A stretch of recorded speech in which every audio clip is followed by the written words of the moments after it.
قل هذه سبيلي أدعو إلى الله.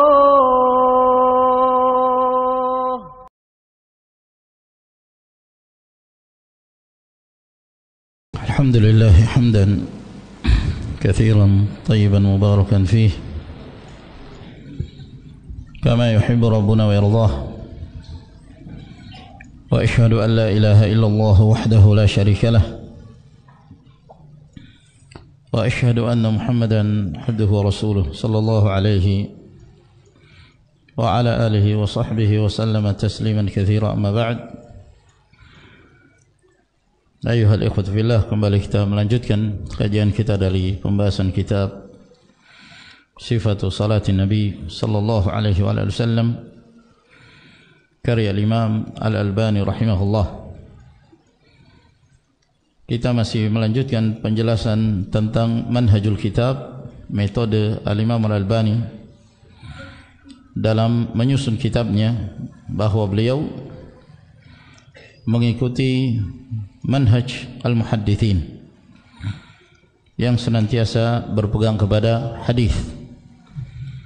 Siapa yang berjalan bersama dalil, maka itulah pendapat yang beliau kuatkan.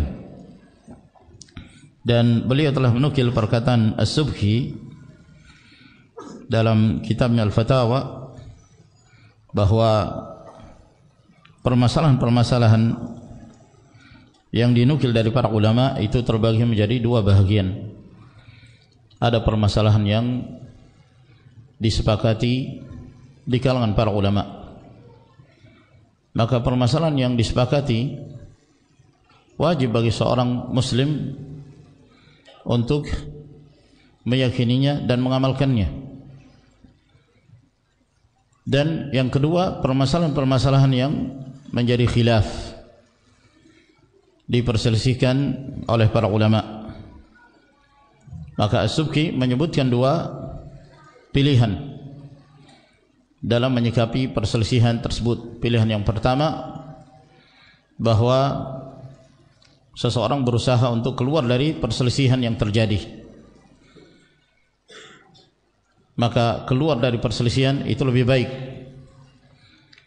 Yang kedua, dengan melihat kepada nas dalil, lalu kemudian berpegang kepada pendapat yang mana dari pendapat-pendapat yang menjadi perselisihan di kalangan para ulama tersebut yang lebih mendekati kebenaran. Siapa yang berpegang kepada dalil, maka itulah yang dikuatkan dan itulah yang diikuti. Dan Asy-Syaikh Al-Albani rahimahullah ta'ala mengatakan bahwa mengikuti yang kedua itu yang wajib, mengikuti dalil. Siapa yang berjalan di atas dalil, maka dialah yang dikuatkan. Lalu beliau berkata rahimahullah ta'ala, wa qad ahsana man qala, dan sungguh telah baik orang yang mengatakan, ahlul hadithi humu ahlun nabiyyi wa il lam yashabu nafsahu anfasahu sahibu. Bahwa ahlul hadith, mereka adalah keluarga Nabi. Ahlul hadith, orang-orang yang berpegang teguh kepada hadith, mereka adalah keluarga Nabi, mereka adalah pengikut Nabi. Meskipun mereka tidak menemani Rasulullah sallallahu alaihi wasallam dalam hal jasadnya, namun jiwa-jiwa mereka, ruh-ruh mereka sahibu, senantiasa menemani Rasulullah alaihi salatu wassalam, yaitu dengan mengamalkan sunnahnya. Dan disebutkan bahwa syair ini di antara syair yang diucapkan oleh Al-Hasan bin Muhammad An-Nasawi. Kata beliau, walidzalika fa innal kitaba sayakunu insyaallah taala jami'an. Oleh karena itu kitab ini insyaallah taala akan mengumpulkan li syatati ma tafarraqa fi butuni kutubil hadits wal fiqhi. Kitab ini akan mengumpulkan hal-hal yang tercerai-berai, yang berada di tempat-tempat yang terpisah, yang terdapat dalam kitab-kitab hadis dan kitab-kitab fikih. Al-ikhtilafil madhahibi, dengan berbagai macam madhab yang berbeda-beda.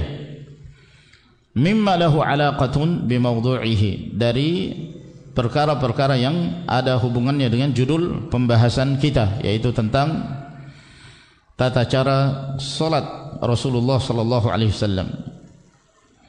Bainama la yajma'u ma fihi min al-haqqi ayu kitabin aw madhab, di mana kata beliau tidaklah ada sebuah kitab atau satu madhab yang mengumpulkan seluruh apa yang terdapat di dalamnya dari kebenaran.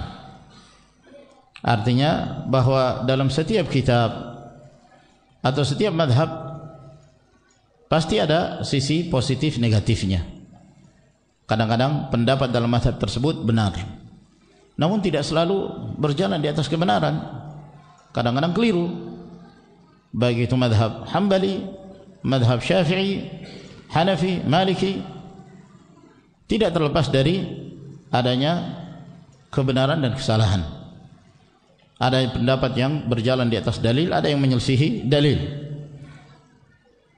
Wa sayakunu al-'amilu bihi insyaallah ta'ala mimman qad hadahu Allah lima ikhtalafu fihi min al-haqq bi'idhnih. Sehingga cara mengamalkannya insyaallah ta'ala dari apa yang telah Allah Subhanahu wa ta'ala membimbingnya, mengarahkannya dari hal-hal yang mereka perselisihkan dari kebenaran dengan izin Allah. Wallahu yahdi man yasha'u ila siratin mustaqim. Allah Azza wa Jalla memberi hidayah kepada siapa yang dikehendakinya menuju jalan yang lurus. Artinya setiap perkara atau permasalahan yang terdapat di dalam berbagai macam kitab tersebut, maka yang menentukan kebenarannya adalah kembali kepada dalil dari kitab Allah dan dari sunnah Nabi sallallahu alaihi wasallam. Thumma inni hina wada'tu hadzal manhaja li nafsi, kemudian ketika aku meletakkan manhaj ini, metode ini untuk diriku secara khusus, wa huwa tamassuku bis sunnati sahihah, yaitu berpegang teguh kepada sunnah yang sahihah yang diriwayatkan dari Nabi sallallahu alaihi wasallam. Wa jaraitu alaihi fi hadzal kitab wa ghairihi, dan aku berjalan di atasnya, di atas prinsip berpegang teguh kepada sunnah baik di dalam kitab ini dan yang lainnya. Dan ini manhaj Syekh Al-Albani rahimahullah dalam seluruh kitab-kitab beliau. Kitab apa saja yang beliau tulis, selalu yang menjadi sandaran beliau adalah madhab ahlul hadis, tidak mengkhususkan pada satu madhab tertentu. Mimma sawfa yantashiru bainan nasi insyaallah ta'ala, dari hal-hal yang insyaallah akan menyebar di tengah-tengah manusia insyaallah ta'ala, yakni kitab yang beliau tulis ini. Kuntu ala ilmin annahu sawfa la yurdi dhalika kullu tawaif wal madahib. Kata beliau, aku benar-benar mengetahui bahwa dengan menulis kitab yang seperti ini itu tidak akan membuat senang setiap kelompok dan setiap madhab. Tidak akan membuat senang. Ada yang senang dan juga ada yang benci. Ada yang senang, ada yang membenci. Bal sawfa yuwajjihu ba'dhum aw katsirun minhum alsinat at-ta'ni, dan bahkan sebagian mereka itu akan mengarahkan, atau bahkan kebanyakan dari mereka itu akan mengeluarkan ucapan-ucapan yang penuh dengan cercaan. Wa aqlaman laumi ilayya, dan mereka akan menulis yang berisi celaan terhadapku. Masya Allah.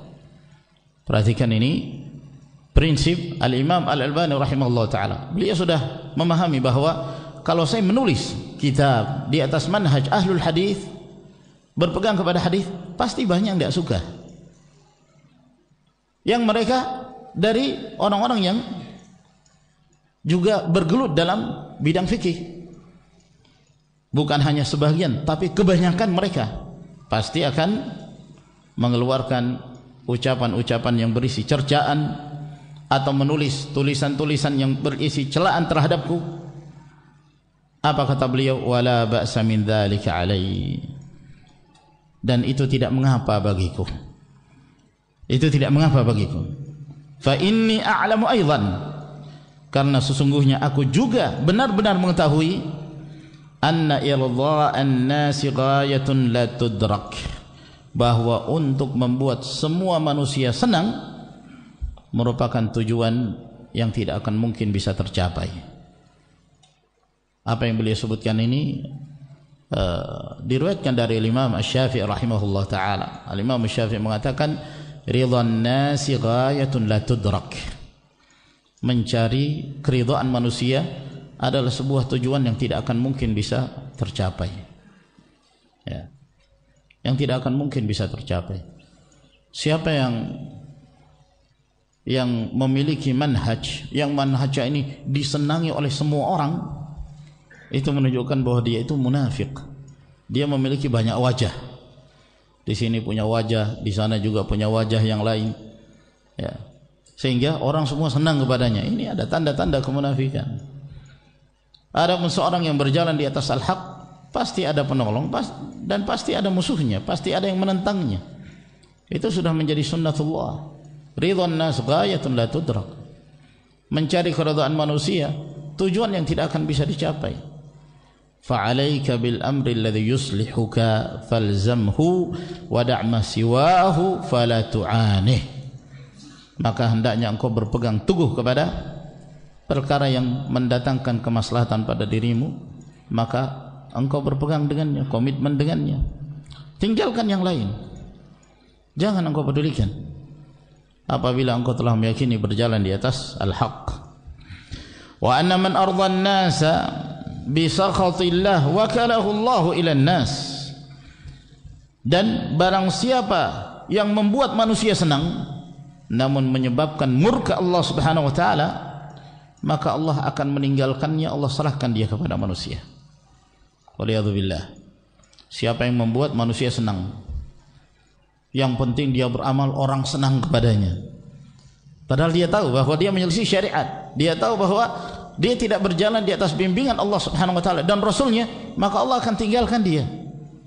Allah tidak akan berikan pertolongan kepadanya. Kama qala Rasulullah sallallahu alaihi wasallam, sebagaimana yang disabdakan oleh Rasulullah sallallahu alaihi wasallam. Hadis yang beliau maksud ini diriwayatkan oleh At-Tirmidzi dan Al-Qadha'i dari hadis Aisyah radhiyallahu taala anha, dan beliau sahihkan dalam silsilah hadis as-sahihah. Dan lanjutan dari hadis ini, Nabi sallallahu alaihi wasallam mengatakan, wa man askhatan nasa bi ridallahi kafahu Allahu mu'natan nas. Wa man askhatan nas, barang siapa yang membuat manusia marah kepadanya namun diridhai Allah, dicintai Allah Subhanahu wa taala, maka Allah mencukupkan dia dari manusia. Allah menjaganya, Allah memberikan pertolongan kepadanya. Walillahi daru man qala, dan sungguh indah perkataan seseorang dalam bait syairnya. Dia mengatakan, walastu binajin min maqalati ta'inin walau kuntu fi gharin ala jabalin wa'ri wa man dhal ladhi yanju minan nasi salima walau ghaba anhum baina khafiyatay nasri. Walastu binajin, aku tidak akan selamat, min maqalati ta'inin, dari ucapan orang-orang yang mencela. Pasti ada yang mencela. Penyair yang lain ada yang mengatakan, ma salimallahu min bariyatihi wala nabiyyul huda fa kaifa ana. Allah tidak selamat dari makhluknya, dari celaan makhluknya. Berapa banyak manusia mengatakan Allah itu punya istri, Allah itu punya anak. Allah tidak selamat dari makhluknya. Rasulullah sallallahu alaihi wasallam tidak selamat dari manusia, apalagi saya, apalagi kita. Kata beliau, aku tidak selamat dari celaan orang yang mencela. Walau kuntu fi gharin ala jabalin wa'ri, walaupun aku tinggal di sebuah gua, ya, sebuah gua yang untuk berjalan ke sana, gua yang terletak di bukit yang penuh dengan semak belukar yang sulit untuk ditempuh. Wa man dzalladzi yanju minan nasi saliman, siapakah yang bisa selamat dari manusia dan dari cercaan mereka? Walau ghaba anhum, walaupun dia tidak berada di tengah-tengah manusia, dia bersembunyi baina khafiyatai nasri, di antara dua sayap Raja Wali. Khafiyatai itu bulu, ya, bulu. Ketika burung Raja Wali itu mengepakkan sayapnya, lalu kemudian dia melindungi sesuatu, ya, maka bulu bagian dalam itu disebut al-khawafi. Bulu dari burung Raja Wali tersebut bagian dalam disebut al-khawafi, dan bagian luarnya itu disebut al-qawadim. Bagian luarnya disebut al-qawadim. Sini kata Syekh Al-Albani, al-khawafi rishatun idza dhamma at-ta'iru janahaihi khafiyat, yaitu bulu-bulu yang apabila burung tersebut dia menutup dengan kedua sayapnya, maka tidak terlihat bulu tersebut. Itu disebut al-khawafi. Wa takunu wara al-qawadim, sehingga al-khawafi itu berada di balik al-qawadim. Al-qawadim yaitu bulu yang nampak di bagian luarnya disebut al-qawadim, bagian dalamnya disebut al-khawafi. Kata penyair ini, walaupun dia bersembunyi di balik kedua sayap burung Raja Wali, dia pasti tetap akan dibicarakan oleh sebagian manusia. Fahasbi annani mu'taqidun anna dzalika huwa at-tariqul aqwam, maka cukup saya meyakini bahwa jalan mengikuti hadis itulah jalan yang lurus. Alladzi amara Allah taala bihil mu'minin, itulah yang Allah perintahkan kepada kaum mukminin. Wa bayyanahu nabiyyuna Muhammadun sayyidul mursalin, dan itulah yang diterangkan oleh nabi kita Muhammad sayyidul mursalin.